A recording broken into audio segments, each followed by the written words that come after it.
Aqui é Jesus. Aleluia. Irmãos, acho que eu não comecei assim. Então, Pai do Senhor, irmãos. Amém.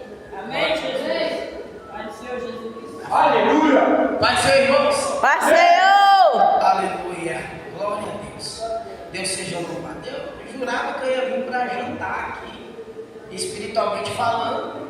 Eu estou servindo. Mas é bem assim, irmãos, é brincadeira, mas de verdade eu estou nutrido. Deus já falou poderosamente através dos louvores. Faz uns dias, irmãos, por que não dizer, tem uns 3 meses mais ou menos que eu estou cozinhando essa mensagem. Não passou do ponto, estou mantendo ela no mesmo tempo. 1 Coríntios capítulo 4. Quem quer abrir bem para poder acompanhar, deixa eu ver. 1 Coríntios capítulo 4 é conhecido, não é nada difícil, nem complicado, e nem nada que eu vou forçar aqui. Não vou tomar o tempo dos irmãos. Quem me conhece sabe que eu não sou de falar ninguém. 10 minutos é suficiente. 1 Coríntios capítulo 4.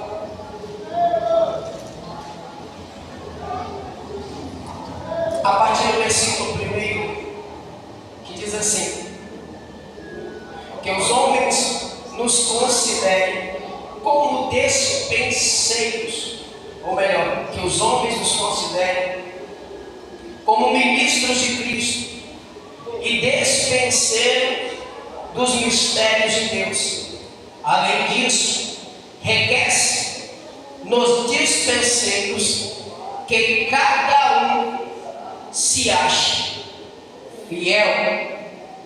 Pode tomar seus assentos. Aleluia. Que os homens nos considerem como ministros de Cristo e como despenseiros dos mistérios de Deus.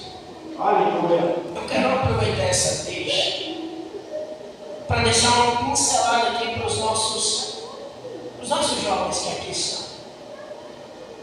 Micael, eu comecei a conhecer Jesus, eu tinha por volta de 14 anos de idade. E vai comigo. Eu não tinha um pai pastor, uma mãe missionária.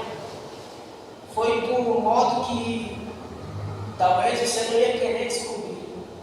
Eu fui forçado através de 2 crianças, acompanhá-las em um domingo de manhã para ir para a escola dominical.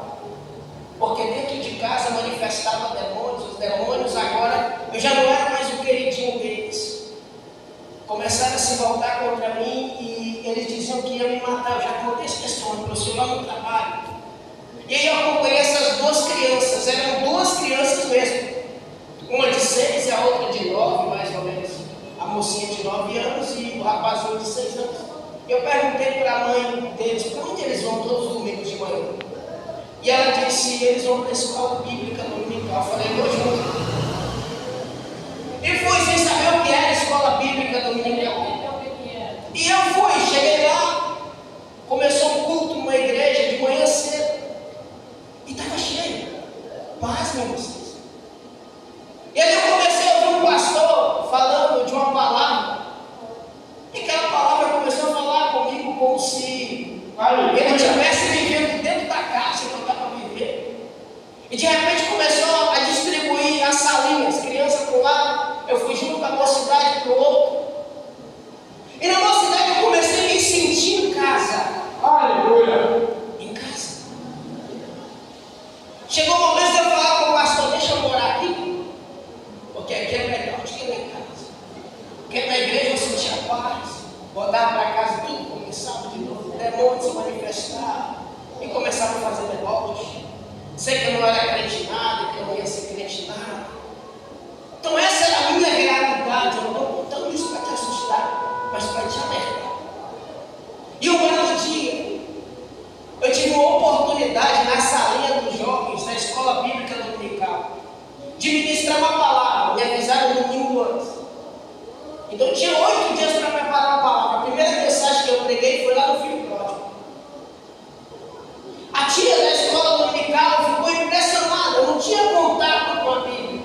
Só que aquilo encheu meu coração. situação. Me lembro que no meu aniversário, no dia domingo, dos 15 para os 16 anos, quando eu completei 16 anos, dia 8 de junho de 2012, eu estava indo para a igreja orando dentro de mim. Eu falei, ninguém lembrou do meu aniversário hoje. Eu quero um presente do Senhor. Mas tem que ser algo evidente que é o Senhor. Tem que ser o Senhor, tem que perceber que é o Senhor. Não aceito nada menos que uma evidência da parte do Senhor. Era improvável que eu pregasse na igreja. Naquele dia o pregador faltou. E quem pregou foi o jovem pregador da escola bíblica dominical. Sabe por que eu te contei isso? É porque dos 16 anos para cá o meu interesse pela Bíblia aumentou. E não importasse se eu estava na igreja ou não, eu fiquei curioso para entender o desfecho da vida de Abraão, para entender o desfecho daqueles homens. Então eu comecei a entrar no meio de pessoas. Quando eu regresso de Belfort, porque os demônios falaram que tem que mandar esse menino embora para a casa dele, porque aqui a luz não combina com trevas. Me embarcaram, me mandaram de volta para a minha cidade. Quando eu cheguei na minha cidade, não tive sustância, raiz, base ou alicerce. Infelizmente, por um deslize, afastei, mas voltei através das orações da minha irmã. Quando eu voltei, eu fui no monte. Eu estava no monte, a caminho do monte com a minha irmã, melhor dizendo, a minha irmã Diana. Ela está afastada hoje. Triste essa notícia. Meu Deus. Só que quando estávamos indo para o monte, o tempo estava nublado. Nublado, Senhor. E a minha irmã, ela tinha 2 horas de almoço. Essas 2 horas ela passava no monte. Ela entregava o jejum no monte, voltava, comia bolacha na padaria que ela trabalhava e aguentava o restante do dia. Quando nós estávamos para atravessar para ir para o monte, eu parei com a bermuda, um cordão de prata com pingente de um crucifixo. E antes de atravessar, tirei o cordão do pescoço e joguei dentro da represa que tinha. O cordão afundou, nunca mais eu vi. Quando atravessamos, fomos para oração, dobramos o joelho, começamos a orar e de repente começou a chover. E depois daquela chuva, eu senti a presença de Deus me recebendo de volta. Voltei para casa da minha irmã, procurei o pastor Vitalino, no dia 23 de abril de 2013, para me reconciliar com Jesus. Naquele tempo, irmãos, eu não sabia direito quem era Cristo, não entendia muito bem o sacrifício de Jesus, mas já tinha vivido experiências suficientes para entender que eu queria Jesus. Aleluia. O pastor me acolheu, e me acolheu como um pai, o pastor Vitalino, e cuidou de mim. Então eu era tido como um jovem que tinha uma promessa que Deus havia feito naquela igreja, dizendo que me levaria a muitos lugares e eu pregaria em vários lugares desse país e até fora do país. Glória a Deus. Aleluia. E eu agarrei naquela promessa porque tudo que eu tinha era as promessas de Deus para a minha vida. Maravilha. E a minha oração nas madrugadas era: Deus, onde eu passar, que as pessoas não me vejam apenas como um homem, mas que me vejam como um homem de Deus. E Deus me fazia ir a lugares, pregar mensagens, corações abalados e tocados pela palavra, pela misericórdia de Deus, vidas transformadas. E onde eu passava pela misericórdia, para a glória de Deus, pessoas diziam: ali vai um homem de Deus. Por que eu estou te contando isso? É que não importa de onde você veio, não importa o seu passado, os homens têm que olhar para nós e reconhecer que tem algo de Deus. Amém. É verdade, Jesus. Aleluia.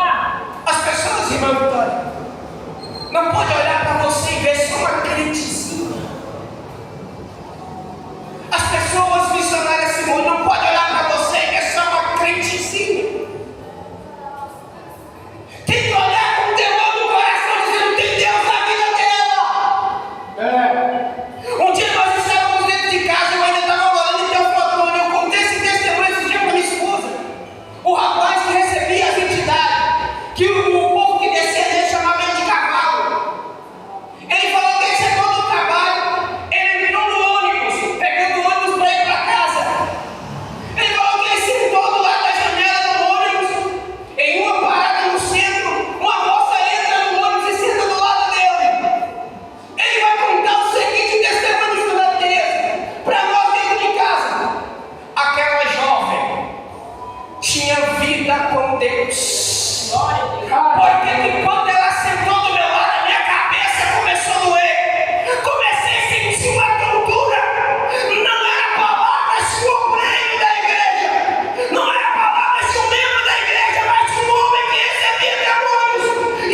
Se eu me agarrasse ao meu passado sem pai, minha mãe morreu quando eu tinha 12 anos, nem tinha completado 13.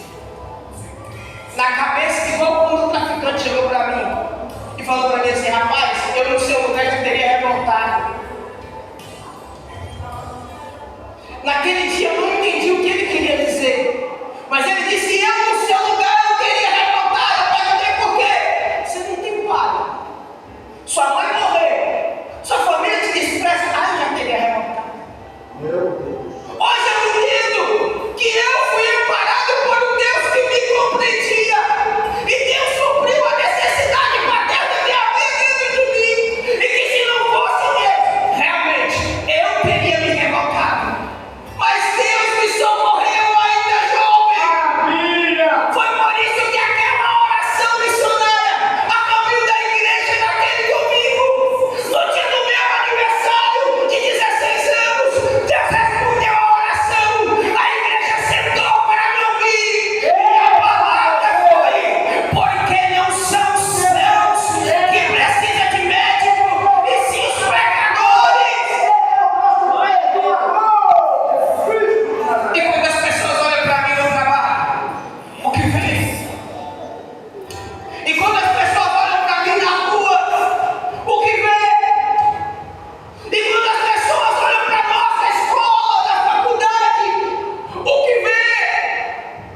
Um crentezinho, meia boca, fogo de palha? Ou vem um homem de Deus a falar de um homem de Deus, porque não lembrar de segunda vez? Naquela viúva, melhor naquela mulher, a sunamita, que olhou para o marido e disse: rapaz, eu vejo que esse homem, no caso Eliseu, que passa por nós, é um santo homem de Deus, tem algo de Deus na vida dele, bora fazer o canto do mundo partir, para todas as vezes que ele repousar ali. Será que as pessoas olham para nós e dizem assim: rapaz, não mexe com aquele ali não? Por quê? Porque aquele ali tem vida com Deus. Aleluia! Deus tem um mistério com ele. Sabe o que está acontecendo? As pessoas estão perdendo o crédito, porque muitos de nós têm brincado de ser crente. Aqui dentro é crente, aqui dentro é glória a Deus, aqui dentro é aleluia, aqui dentro profetiza, aqui dentro pula, aqui dentro roda, mas quando chega lá no meio das massas, ele se mistura, nem sabe que ele é crente. Não é ele que influencia o ambiente, não é ela que influencia o ambiente, é o ambiente que influencia ele, é o ambiente que influencia ela. E se nós deixamos que o ambiente nos influencie, infelizmente somos pobres, espiritualmente falando. É verdade. Eu preciso hoje entender que todas as vezes que alguém olhar para mim quando passar na rua, não enxerga só o pastor, mas olha e diz: ali é o homem de Deus, ali tem um bom testemunho, ali ele escandaliza o evangelho, ali tem Cristo na vida, ali é um bom exemplo. Quando os nossos filhos olharem para nós, eu não quero ser igual meu pai, eu quero ser igual a minha mãe. Bons exemplos. Glória a Deus. Ai, declara, manda gravar, se levar, vai,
Não queria fazer isso, mas vou ter que fazer.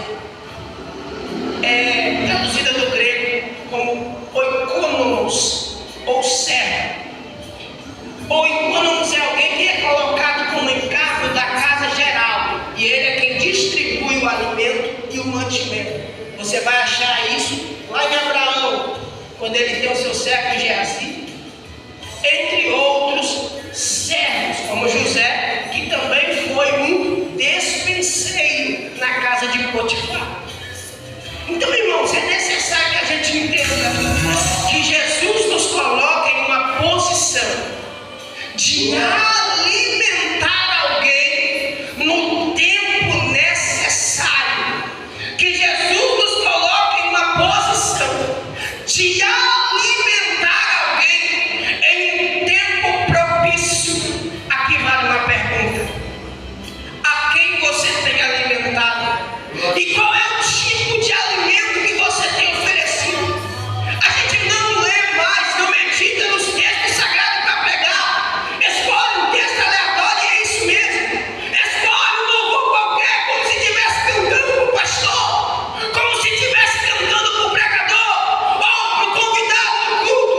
Escolhemos uma palavra como se estivesse fazendo para qualquer um, levando em consideração que quando se trata de qualquer um, nós não fazemos de qualquer jeito.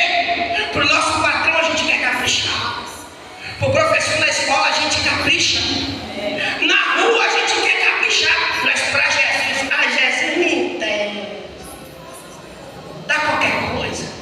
O resto, cuidado.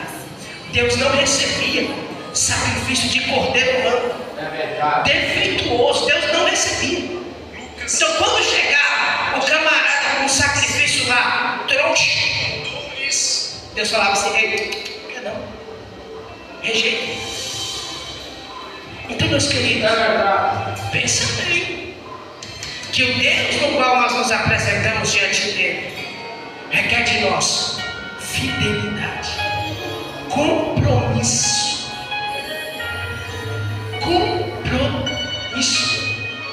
Glória a Deus. Que os homens, não é sentença, não é julgamento, é um alerta. E a mesma espada que corta para lá, ela corta para cá. Que os homens nos considerem como despenseiros dos mistérios de Deus, como alguém que é responsável por algo da parte de Deus. E aí sim, nós vamos ter uma vida digna diante de Deus e dos homens. Eu agradeço a oportunidade, meu pastor, em nome de Jesus.